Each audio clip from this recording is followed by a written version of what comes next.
Vendo Raquel que não dava filhos a Jacó, teve Raquel inveja de sua irmã, e disse a Jacó: dá-me filhos, se não morro. Então se acendeu a ira de Jacó contra Raquel, e disse: estou eu no lugar de Deus, que te impediu o fruto de teu ventre? E ela disse: eis aqui minha serva Bila, coabita com ela, para que dê a luz sobre meus joelhos, e eu assim receba filhos por ela. Assim lhe deu a Bila, sua serva, por mulher, e Jacó a possuiu. E concebeu Bila, e deu a Jacó um filho. Então disse Raquel: julgou-me Deus, e também ouviu a minha voz, e me deu um filho, por isso chamou o seu nome Dan. E Bila, serva de Raquel, concebeu outra vez, e deu a Jacó o segundo filho. Então disse Raquel: com grandes lutas tenho lutado com minha irmã, também venci, e chamou o seu nome Naftali. Vendo, pois, Lia que cessava de ter filhos, tomou também a Zilpa, sua serva, e deu-a a Jacó por mulher. E deu Zilpa, serva de Lia, um filho a Jacó. Então disse Lia: afortunada, e chamou o seu nome Gade.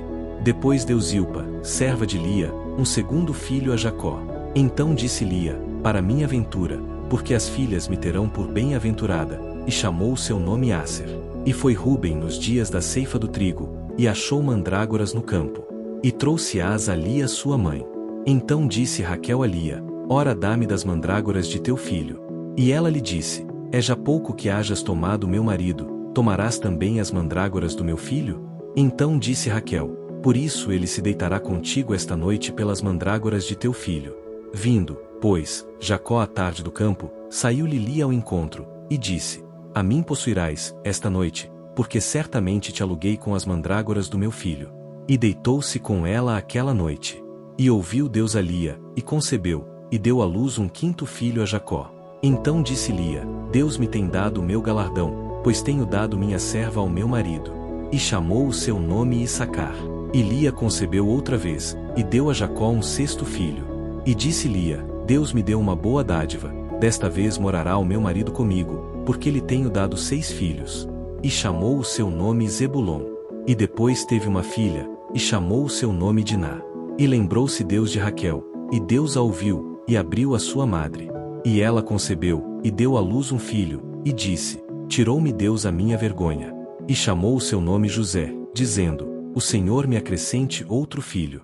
E aconteceu que, como Raquel deu à luz a José, disse Jacó a Labão: deixa-me ir, que me vá ao meu lugar, e à minha terra. Dá-me as minhas mulheres, e os meus filhos, pelas quais te tenho servido, e ir-me-ei, pois tu sabes o serviço que te tenho feito. Então lhe disse Labão: se agora tenho achado graça em teus olhos, fica comigo. Tenho experimentado que o Senhor me abençoou por amor de ti. E disse mais: determina-me o teu salário, que to darei. Então lhe disse: tu sabes como te tenho servido, e como passou o teu gado comigo. Porque o pouco que tinhas antes de mim tem aumentado em grande número, e o Senhor te tem abençoado por meu trabalho. Agora, pois, quando hei de trabalhar também por minha casa? E disse ele: que te darei? Então disse Jacó: nada me darás. Se me fizeres isto, tornarei a apacentar e a guardar o teu rebanho. Passarei hoje por todo o teu rebanho, separando dele todos os salpicados e malhados, e todos os morenos entre os cordeiros, e os malhados e salpicados entre as cabras, e isto será o meu salário. Assim testificará por mim a minha justiça no dia de amanhã, quando vieres e o meu salário estiver diante de tua face.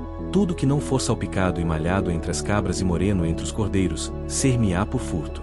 Então disse Labão: quem dera seja conforme a tua palavra.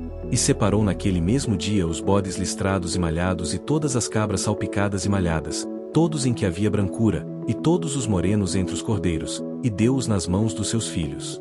E pôs 3 dias de caminho entre si e Jacó apacentava o restante dos rebanhos de Labão. Então tomou Jacó varas verdes de álamo e de aveleira e de castanheiro, e descascou nelas riscas brancas, descobrindo a brancura que nas varas havia. E pôs estas varas, que tinha descascado, em frente aos rebanhos, nos canos e nos bebedouros de água, aonde os rebanhos vinham beber, para que concebessem quando vinham beber. E concebiam os rebanhos diante das varas, e as ovelhas davam crias listradas, salpicadas e malhadas. Então separou Jacó os cordeiros, e pôs as faces do rebanho para os listrados, e todo moreno entre o rebanho de Labão, e pôs o seu rebanho à parte, e não o pôs com o rebanho de Labão. E sucedia que cada vez que concebiam as ovelhas fortes, punha Jacó as varas nos canos, diante dos olhos do rebanho, para que concebessem diante das varas. Mas, quando era fraco o rebanho, não as punha. Assim as fracas eram de Labão, e as fortes de Jacó. E cresceu o homem em grande maneira, e teve muitos rebanhos, e servas, e servos, e camelôs e jumentos.